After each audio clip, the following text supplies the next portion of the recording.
Welcome to Whole Being Health, Function, Vitality and Mastery.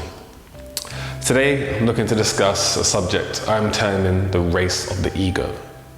Now, the ego is part of our psyche, part of the makeup of our psyche. The psyche is everything that we are that cannot be weighed or measured. But to kind of touch on that for a moment before we get into this little discussion, quite recently there was a study done on about 100 to 150 people that were critically ill and were pretty much, at this stage of dying. They were given consent by the families and by the person that was passing. These scientists were weighing the bodies of these people, and they weighed them right up until the point of death, and what they found was 100% for all of these people. As they passed on, they got lighter. Their physical bodies got lighter. They found that there was a measurable amount that was actually taken away at the point of death. And what they've concluded is that is obviously their soul, spirit, psyche leaving the body. So I'm not sure what the weight was, but they were able to differentiate the weight that they were just before passing on and the weight that they were after. And it was for every single one of these people a difference in the weight. So we know that the psyche itself is a part of you, your mind is a part of you when you express this thing about some burden that's weighing on you. So we know the psyche has, even though I said to you right at the start that it's something that is made up of you that has no weight, shape and form. When we talk about normal weight, we're talking about anatomical weight, such as on the periodic scale.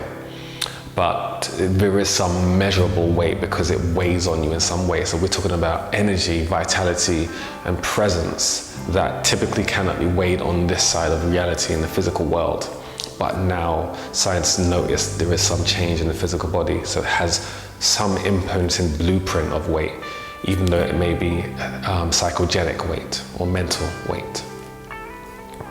So we all are burdened with this, shouldn't say burdened, but we all have this weight of the mind within us. Now, the ego isn't always a bad thing. Some people say you're egotistical. But they've created a bad name for the name ego. But the ego is simply when you separate yourself from another being, such as your parents, and you start to have your own opinion. That's when the ego is formed. When you say I am, when you separate your mind from some other, and when you're able to say no, that is when you are enacting your ego. And the ego is part of this personal power, part of this ability to, be able to say me and be bold. The problem with this, with the race of the ego part, is that we have taken our ego to the point where we are too invested in our opinions above all else. And we do not allow other opinions in because we believe we know more or better than somebody else. And the problem with that is most of the people in the Western world that think they know something about anything pretty much don't. This saying that the more you speak, the less you know. And he who knows doesn't say. Well, there's a lot of people out there that have an opinion. Every single situation they've got an opinion. Even though they're not a specialist or even studied that field, they've got an opinion. That's an ego trip.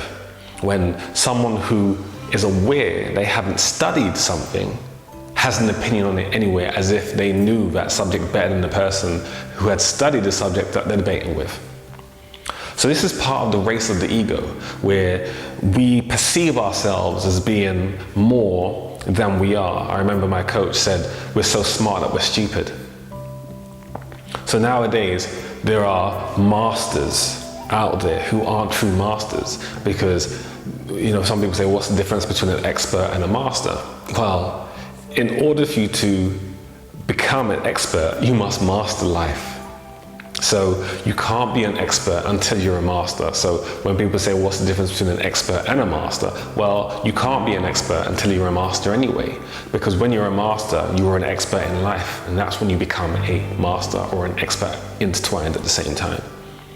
So, when we talk about the ego, the race of the ego, we have a lot of experts that just think they know a lot because they may have heard about it, but they haven't dissected it or really consumed that information. And in my own studies, I found there are so many people out there who, let's say, work with athletes, which is one of my specialties, working with athletes. You get these personal trainers who are experts as personal trainers, and they assign you 8 exercises, and then when they have another client, they assign that next client 8 exercises, but they're the same 8 exercises that they themselves used. But they're an expert, they're a master, they know. That's a level of information that is so far down the scale that they don't truly know, but they only know enough they know enough, but not enough to realize they don't know enough, if you understand what I mean. Because until you're exposed to a greater level of information, you think what you have is enough. And even when you are exposed to a great volume of information, the ignorance of the ego can step in, and you feed yourself enough of a lie to convince yourself that the person who knows more than you doesn't.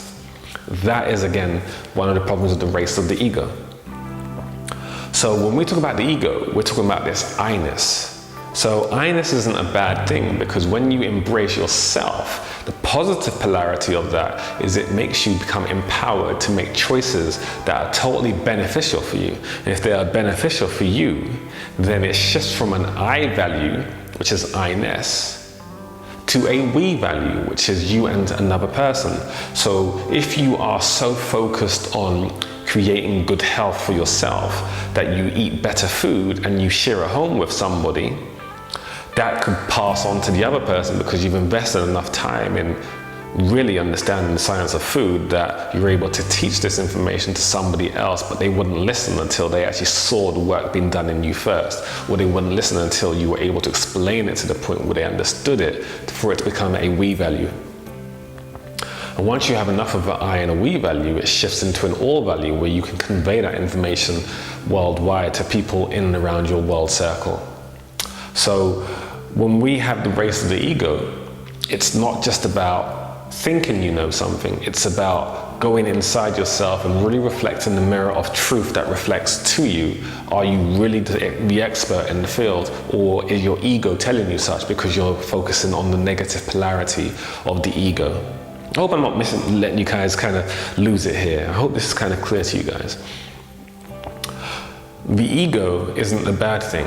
Being egotistical isn't a bad thing if the polarity is correct.